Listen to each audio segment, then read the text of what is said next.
Gujarat police દ્વારા fake licence ધરાવતા ધારકો પાસેથી હથિયાર ખરીદી યુઝ કરતા આરોપીની એટીએસ દ્વારા કાર્યવાહી હાથ ધરવામાં આવી।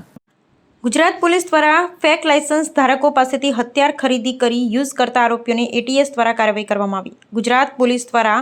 ફેક લાયસન્સ ધારકો પાસેથી હથિયાર ખરીદી કરી અને યુઝ કરતા આરોપીઓને એટીએસ દ્વારા કાર્યવાહી કરવામાં આવી। એ જ અનુસંધાને સુરત શહેર ક્રાઇમ બ્રાન્ચ દ્વારા વર્કઆઉટ કરવામાં આવેલો, જેમાં સુરત શહેર ક્રાઇમ બ્રાન્ચ દ્વારા 20 જેટલા વેપનો પકડવામાં આવેલ, જેમાં નાના મોટા 20 જેટલા વેપનો કબજે કરવામાં આવ્યા, 93 જેટલા કરતી જજ કબજે કરવામાં આવ્યા હતા અને અત્યાર સુધી 4 આરોપીને પકડવામાં આવેલ છે। કુલ 16 જેટલા આરોપીને પકડવાની કામગીરી ચાલુ છે। મળતી માહિતી અનુસાર ગજાનંદ ગન હાઉસના માલિક અતુલ પટેલ છે, જેમના હસ્તક નાગાલેન્ડથી 6 ડુપ્લિકેટ લાયસન્સ બનાવવામાં આવ્યા હતા। નાગાલેન્ડથી ઇસ્યુ થયેલા લાયસન્સ દ્વારા ગજાનંદ ગન હાઉસમાંથી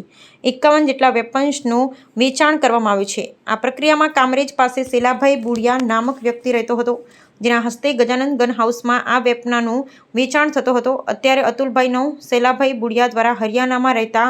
આશિફનો કોન્ટેક્ટ કરી જેમણે ફેક લાયસન્સ જોતો હતો, એના આધાર કાર્ડ, પાન કાર્ડ અને અન્ય ડોક્યુમેન્ટ લઈ બ્લુ કાર્ડ કુરિયરથી આ વસ્તુઓ નાગાલેન્ડમાં આસિફે બતાવેલ જગ્યા ઉપર આ વસ્તુઓ મોકલવામાં આવી હતી। નોઈડા અને દિલ્હીમાંથી લાયસન્સ માટે ₹10 લાખ જેટલી રકમ લઈ આસિફને મોકલી આપવામાં આવતી હતી। એના પછી નાગાલેન્ડથી લાયસન્સ અને વેપનની પ્રક્રિયા પૂરી થયા પછી ગજાનંદ ગન હાઉસમાંથી આ વેપન આપતા હતા। Bureau report Sunil Ganjawala, Surat. Gujarat police તરફથી અલગ અલગ રાજ્યોમાંથી ફેક લાયસન્સના આધારે जो नॉन प्रोहिबिटेड बोर वेपन्स છે એના ખરીદી કરીને યુઝ કરવાના જો એક બાતમીના આધારે જો એટીએસ તરફથી કાર્યવાહી કરવામાં આવી અને આ જ અનુસંધાને જો સુરત સિટી ક્રાઇમ બ્રાન્ચ તરફથી બી એના ઉપર વર્કઆઉટ કરવામાં આવેલા, જેમાં 20 જેટલા વેપન્સ જો જેમાં .32 બોરના પિસ્ટલ છે, રિવોલ્વર છે, ડબલ બેરલ ગન્સ છે જો અને આ પ્રકારના વેપન્સના રિકવરી અહીંયા કરવામાં આવી। ટોટલ કુલ 20 વેપન્સ પકડવામાં આવેલા, જેમાં 93 જેટલા જો કાર્ટિजेस બી અલગ અલગ જો પિસ્ટલ અને રિવોલ્વર એના અને ડબલ બેરલના કાર્ટિजेस બી છે અને ટોટલ અત્યાર સુધી 4 આરોપીઓને પકડવામાં આવેલા છે અને કુલ 16 જેટલા આરોપીઓ અમારા વોન્ટેડ છે, જેને પકડવાની કામગીરી ચાલુ છે। આમાં વિગત એવું છે કે અહીંયા એક ગજાનંદ ગન હાઉસ આવે છે, જ્યાં અતુલ પટેલ એના જો માલિક છે અને આ એના માધ્યમથી કુલ 6 જેટલા ફેક લાયસન્સ જો નાગાલેન્ડમાંથી બનાવવામાં આવેલા અને પછી જો કહાનીના મતલબ આ લોકોની પ્રક્રિયા એવી રીતે ચાલુ થાય છે કે નાગાલેન્ડમાંથી ઇસ્યુ થયેલા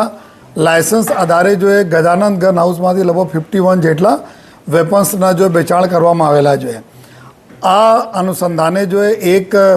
વ્યક્તિ છે જેના સેલાભાઈ બોડિયા નામના એક વ્યક્તિ છે, જો અહીંયા કામરેજ પાસે રહેતા હતા અને આ એના માધ્યમથી જ્યારે ગનોના વેચાણ અહીંયા થતા હતા ગજાનંદ ગન હાઉસમાંથી, ત્યારે જો અતુલભાઈ એના કોન્ટેક્ટમાં આવીને એક આસિફ કરીને એક વ્યક્તિ છે જો હરિયાણામાં રહે છે, જો આ બધા આમાં કિંગ પિન અત્યાર સુધી અમારે તપાસમાં નીકળ્યા છે, જો મેઇન એના મુખ્ય એના કલ્પ્રિટ છે, તો એના કોન્ટેક્ટ કરીને અહીંયા જે લાયસન્સ જો ઈચ્છુક લોકો હતા જો એના કોન્ટેક્ટ કરીને